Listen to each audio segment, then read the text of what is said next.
Bismillahirrahmanirrahim.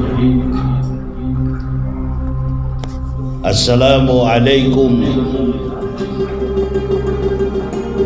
warahmatullahi wabarakatuh.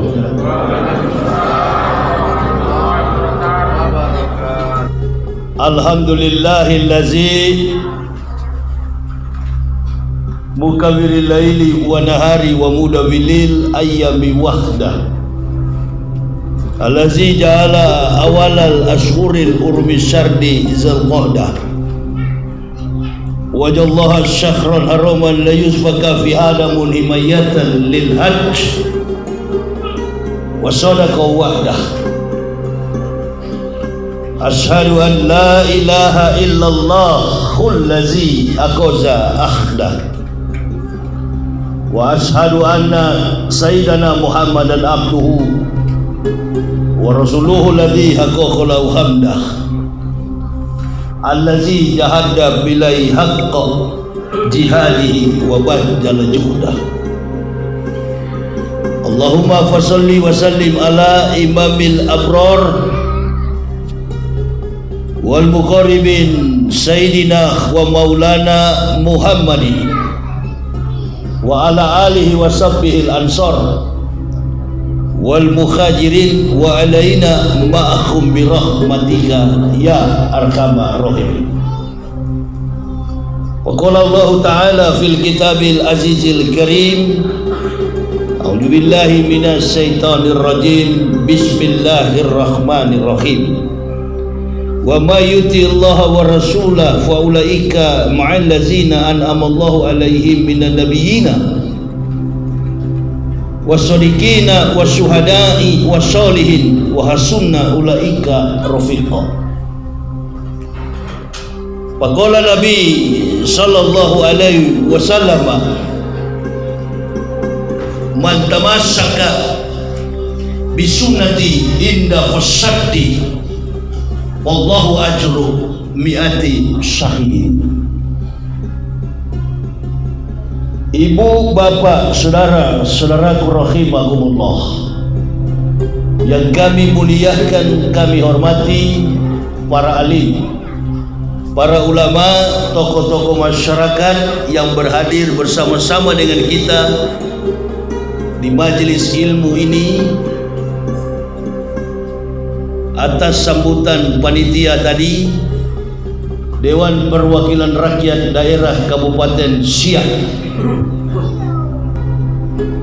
hadir bersama-sama dengan kita, dan para ulama, antara lain ada dua orang habaib zuriat para nabi, Habib Amaruddin bin Syahab dan Habib Umar, yang kedua-duanya merupakan sahabat kami sudah lama. Bersama-sama bergandengan tangan kami dalam menegakkan dinul haq, dinul Islam. Pertemuan kita juga dihadiri oleh Ketua Masjid Al-Jihad Kabupaten Siak Provinsi Riau, telah memberikan sekelumit pandangan terkait dengan pelaksanaan momentum ceramah tausiah tabligh akbar pada malam hari ini. Hari ini bertepatan dengan hari Sabtu tanggal 10 Juni tahun 2023 miladiah, atau hari ini bertepatan dengan tanggal 22 Zulqa'dah 1444 Hijriah. Mukadimah yang saya sampaikan tadi terkait dengan pelaksanaan ibadah haji, karena bulan ini adalah merupakan bulan di mana umat Nabi SAW tengah berjihad himayatan lil hajj wa sadaqa wa'dah allazi jahada bilai haqqa jihadihi wa wajala juhdan. Jihad yang dimaksud adalah ibadah yang paling tinggi dalam nilai jihad fisabilillah. Orang melaksanakan ibadah haji adalah orang yang tengah berjihad. Jihad dalam arti yang sangat luas. Dan dalam konklusi ayat yang saya sampaikan tadi disinggung oleh Allah, barang siapa menaati Allah wa Rasul dan Rasul, maka mereka akan memperoleh ganjaran pahala para nabi, alaihim minan nabiyyin. Orang yang mentaati Allah dan Rasul adalah orang yang mengucapkan la ilaha illallah Muhammad Rasulullah. Tidak hanya mengucapkan la ilaha illallah, ada sambutan selanjutnya, Muhammad Rasulullah. Mustahil ibu bapak jangankan mencintai Allah, kenal kepada Allah pun pasti ibu bapak tidak tahu kalau bukan perjuangan jihad Nabi kita Muhammad sallallahu alaihi wasallam. Nabi Adam datang, umatnya mengucapkan la ilaha illallah. Adam Rasulullah. Nabi Ibrahim datang, umatnya mengucapkan la ilaha illallah. Ibrahim Rasulullah. Nabi Musa datang, umatnya mengucapkan la ilaha illallah.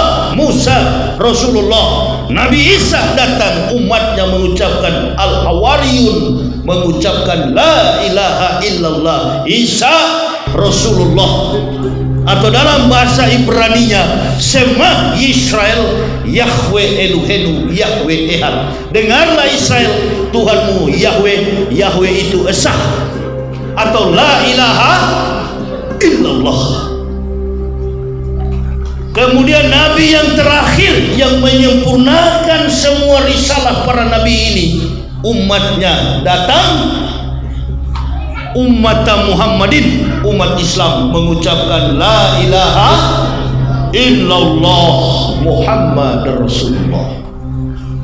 Maka ibu bapak yang bukan umat Ibrahim boleh mengucapkan la ilaha illallah. Bukan umat Musa boleh, bukan umat Isa boleh. Kenapa? Karena Nabi kita diutus oleh Allah menjadi rahmatan lil, Masya Allah. Tidak kami utus engkau Muhammad kecuali menjadi rahmat bagi alam semesta. Alhamdulillah illazi arsala Rasulillah rahmatan lil alamin. Diutus Nabi Muhammad menjadi rahmat. Bukan cuma orang Arab, semua bangsa di dunia boleh mengucapkan la ilaha, termasuk orang di Kabupaten Siak. Ibu bapak saudara-saudaraku harus memahami studi tentang antropologi, sebuah studi kasus dalam konstruksi keimanan dan kehidupan manusia secara berkehidupan. Artinya bahwa orang yang hidup di negara Asia, Afrika, Eropa, Amerika, Australia, mereka itu latar belakang nenek moyangnya adalah orang-orang kafir yang tidak beriman, penyembah berhala, penyembah batu, penyembah gunung, penyembah makhluk, bahkan mereka mentuhankan sesama mereka. Datang Nabi Muhammad, datang Islam, kemudian dihapuskan penyembahan berhala itu. Bahkan orang Arab sendiri latar belakangnya adalah penyembah Al-Lata, Al-Uzza, illa Hudal. Ini sehingga kita diperintahkan oleh Allah, taatlah kepada Allah, taat kepada Rasulullah sallallahu alaihi wasallam. Kebetulan mayoritas penduduk agama ini adalah Islam. Berganti pemimpin di negara ini, baru satu kali dalam sejarah terseok-seok, tertati-tati umat Islam memperjuangkan negara dan agama ini. Presiden pertama Republik Indonesia, umat Islam menghadapi banyak masalah, banyak kejadian, tapi tidak seperti ini. rusak. Kemudian datang presiden yang kedua. Presiden yang pertama Soekarno dihebohkan dengan peristiwa komunis PKI. Islam masih berkibar, Islam kuat sekali. Ulama, militer, dan semua pemangku adat bersatu demi menegakkan negara kesatuan Republik Indonesia selamat dari bahaya laten komunis. Indonesia dan Islam bebas. Kalau tidak,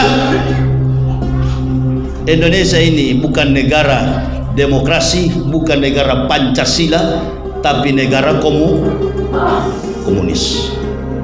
Presiden yang kedua Soeharto dikenal sebagai bapak pembangunan. Bahkan Soeharto dikenal banyak membangun masjid. Di mana-mana Soeharto membangun desa dan juga membangun masjid. It's the best for Soeharto. Presiden bapak pembangunan. Yang ketiga, Abdurrahman Wahid, atau yang kita kenal Kiai Haji Abdurrahman Wahid, namanya Gus Dur. Hanya beberapa bulan, bahkan hitungan tahun, nggak setahun kali, saya lupa, selesai di tengah jalan, putus. Ganti lagi anaknya Soekarno, tidak juga selesai, putus di tengah jalan. Datang lagi, bagus, tamat 2 periode, Susilo Bambang Yudhoyono.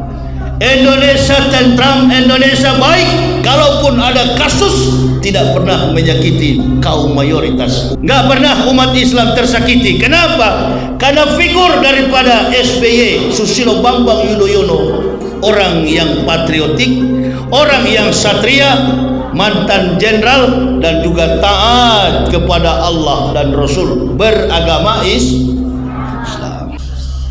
Selesai 2 periode, SBY bertanggung jawab. Setelah SBY, presiden yang ke-7, hampir 1 dekade, hampir 10 tahun tertati-tati kita umat Islam, terseok-seok. Bahkan kita dihadang dengan satu peristiwa. Ingat, 1441 1442 Hijriah, dari 2020 sampai 2021, awal 2022 baru kita terlepas dari cengkraman isu COVID-19 dan Corona. Tak bisa kita bersama-sama begini, tak bisa kita bersilaturahim, tak bisa kita mengangkat takbir di hadapan Allah. Kenapa? Kita sedang dihadang dengan ma'asabah min musibatin illa bi'idnillah. Musibah. Sampai di situ Ustaz. Panjang ke belakang. Ketimpangan sosial, ketidakadilan dalam supremasi hukum, umat beragama diadu domba.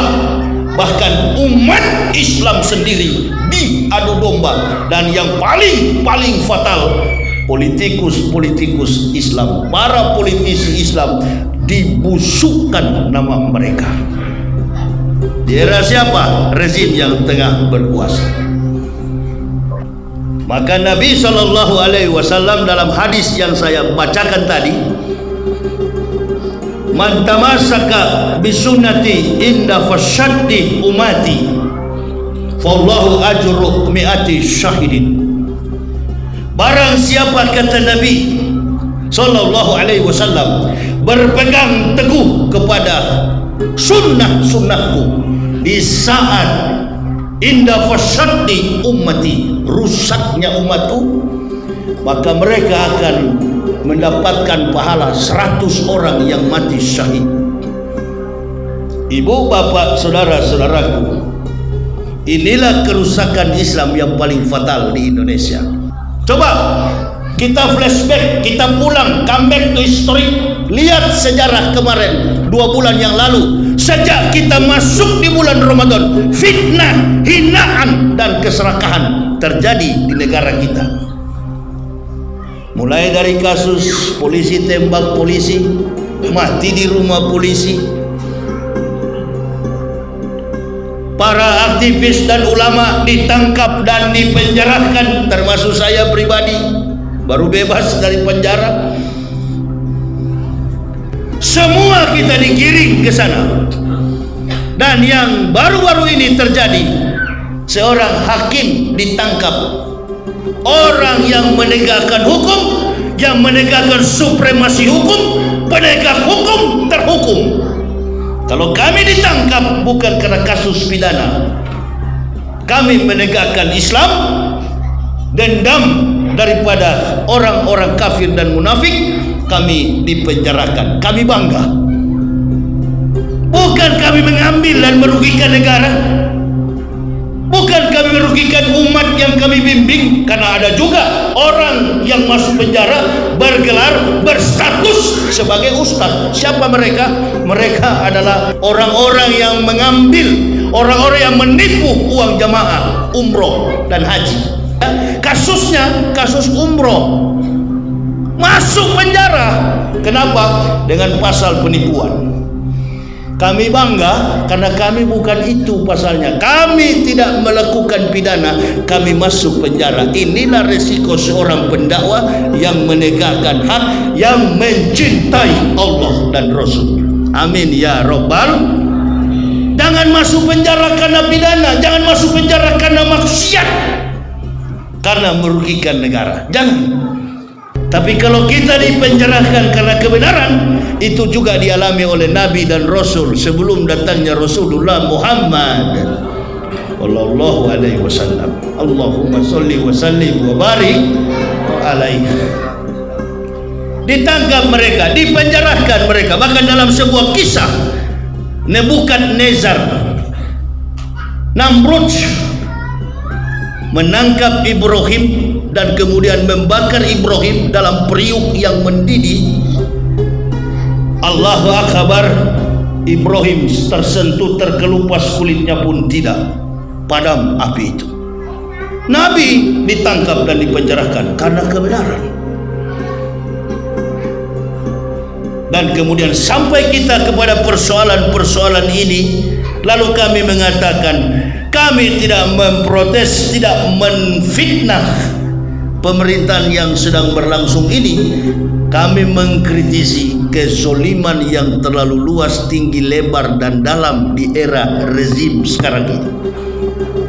Makanya ini nggak pernah selesai dengan permasalahan. Kenapa? Karena permasalahan bangsa ini adalah juga bagian daripada kita sebagai umat Nabi.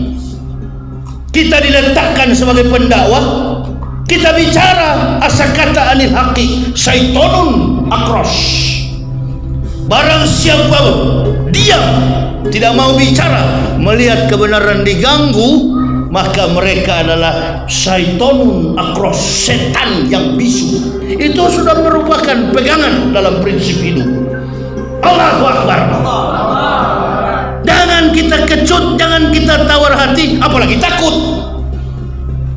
Ibu bapak, saya belum lama istirahat, baru tiba di rumahnya Habib Amar tadi. Tadi jamu di situ, makan di situ, ngopi di situ, banyak kita berbincang-bincang dengan Habaib. Bib, keadaan negara kita ini makin aneh. Ya Ustaz, sama dengan rumah tangga kan? Kalau rumah tangga berantakan karena suami istri yang kacau, pasti anak-anak kacau. Permasalahan bangsa itu simpel begitu aja kita kalkulasikan. Nggak perlu pemikiran politik yang tinggi. Asumsi politik sudah menjawab psikologi politik, baik terkait persoalan leadership, kepemimpinan, sampai kepada aspek sosok leader, seorang pemimpin. Baik dan buruknya negara ini bergantung kepada figur yang berintegritas tinggi. Kalau Kalau orang jadi pemimpin lalu tidak mempunyai cakrawala basotan, tidak kuat, bi'ilmi, tidak bercakrawala luas, tidak cerdas, dunia makin berkembang, dunia makin maju, informasi telekomunikasi makin menyerap pikiran kita untuk melihat jangkauan kehidupan lebih jauh ke depan. Nah, kalau seorang pemimpin tidak punya cakrawala yang luas, dia akan menghadapi arus kritikan publik. Dia sendiri tidak mampu mengalaminya, menghadapinya, lalu menggunakan segala macam kekuatan untuk melawan. Bukan lagi hukum yang digunakan secara adil, tapi otot kekuatan manusia. Bukan zamannya lagi itu. Nah, ini perlu kita simak ibu bapak. Baru kita akan tahu, oh begini Indonesia. Indonesia ini masyarakatnya santun dan beradab. Di hari-hari terakhir ini sudah gak santun, menghina sosok yang mantan presiden sudah jadi perbincangan publik yang sangat memalukan. Bayangkan Pak Susilo Bambang Yudhoyono itu, saya nggak ada hubungan dengan Demokrat ya, tapi saya bicara tentang realitas kerusakan moralitas bangsa ini. Bagaimana kita mau taat kepada Allah, sama-sama Muslim saling menjelek-jelekan.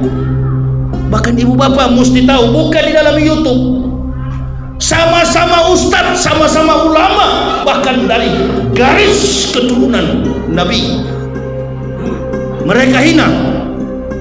Ada satu gambar besar di belakang yang tersembunyi. Tapi kami para pendakwah adalah orang-orang yang piawai. Kami mempunyai kemampuan politik, insya Allah di atas rata-rata dari para politikus. Siapa yang memberi petunjuk? Nabi SAW. Tertib dunia ini bergantung pada 4 manusia. Pertama, bi ilmi ulama'i, ilmu para ulama. Tapi kan persoalannya ulama dipecah, diadu domba. Ah, ini hebatnya rezim yang berlangsung ini. Ulama terpecah belah,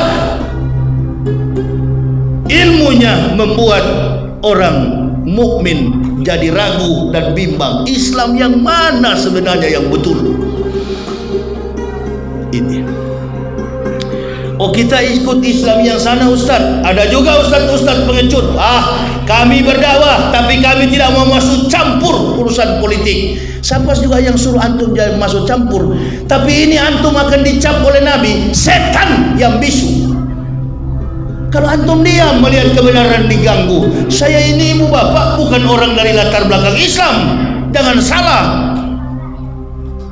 Karena hidayah Allah, petunjuk Allah, kami masuk Islam, kami dan sekeluarga, saya, istri dan anak-anak mengucapkan la ilaha illallah, cinta kepada Allah. Kenapa? Karena kami mau mati, kami mau hidup sama dengan para nabi, hidup sama dengan para sholihin, orang-orang yang mencintai kebenaran, para syuhadai, orang yang mati di jalan Allah, wafat gugur di jalan Allah, orang yang solih wasolihina, orang-orang yang soleh. Jadi tidak separuh kami masuk Islam, karena kami cinta kepada agama ini. Dari Jakarta kami tanggal 5 menuju ke Siak, singgah di Palembang, ceramah di Palembang. Tanggal 7 ceramah di Palembang. Sampai di sini barusan 1 jam 47 menit saya tiba di sini. Sekarang sudah jam berapa ini? Sudah 2 jam 21 menit baru tiba. Langsung ceramah. Pakai apa? Pakai mobil pribadi dari Jakarta ke sini. Nggak pernah, jarang saya naik pesawat kecuali jadwalnya mepet, dan itu dalam setahun naik pesawat itu barangkali cuma sekali. Dari 2006 kami mendapat hidayah sampai hari ini tanggal 10 Juni 2023, 17 tahun Oktober nanti usia keislaman kami 17 tahun. Mulai dari 2008 kami berkeliling Indonesia menggunakan mobil pribadi ke Kalimantan, ke Sulawesi, ke seluruh Indonesia, ke Jawa, sampai ke Nanggro Aceh Darussalam, sampai ke pulau yang paling ujung Sabang. Kami menggunakan mobil pribadi. Apa begitu masih capek begitu? Tidak capek. Siapa bilang capek? Mengantuk? Yes. Mengantuk iya, capek ngapain bilang capek? Kalau bilang capek, kalau bilang lelah, iblis dan pasukannya akan mengintip. Bikin dia capek, bikin dia lelah, supaya dia mengeluh. Jangan pernah mengeluh atas agama yang sudah memberikan banyak nikmat kepada kita. Banyak kita umat Islam, mayoritas bangsa ini dikenal dunia. Kita jadi besar. Bahkan ibu bapak jangan pernah lupa, Indonesia diberkahi satu-satunya negara terkaya di dunia. Indo, 7 turunan antum kaya, tapi antum tak pernah mensyukuri nikmat Allah. Padahal kita banyak disiak begini, mensyukuri nikmat Allah. Masih ada yang takut-takut. Ya, kita dalam kebenaran. Kita orang Islam itu dilarang menjolimi orang lain, dilarang menyakiti orang lain. Jangankan membunuh orang, menyakiti hewan Nabi melarangnya. Karena bagaimana karakter akhlak Nabi SAW, akhlakul karimah, berakhlak mulia. Nah, kita di Indonesia pemimpin ngaku Islam, kopiah sampai 5 susun ke atas. Baru-baru ini kan heboh, mau dipanggil syekh, orang yang terhormat. Kalau syekh istilah di Mekah, guru, ustaz, guru. Kiai istilah saudara kita di Pulau Jawa, abuya, buya istilah kita di Sumatera, marhabai, juriat para nabi. Tapi sudah menggelar diri dengan syekh, ujungnya banyak gelar, lalu menyelewengkan Islam dengan seenak perutnya. Itu sifat daripada seorang kiai sudah tua. Yang saya sarankan dia banyak-banyak solawat, banyak-banyak berzikir, mengingat mati, zikrul maut. Tidak ada zikir yang paling baik kecuali mengingat mati. Ini Panji Gumilang maksud saya. Ilmu para ulama ini kecil-kecil begini, menunggu ilmu para ulama. Disiplin. Saya tegur ibu bapak, jangan ketawa. Dari kecil begini belajar disiplin, tumbuh dewasa, betul-betul sikap dan karakternya menjadi seorang pejabat, insya Allah yang tidak main-main.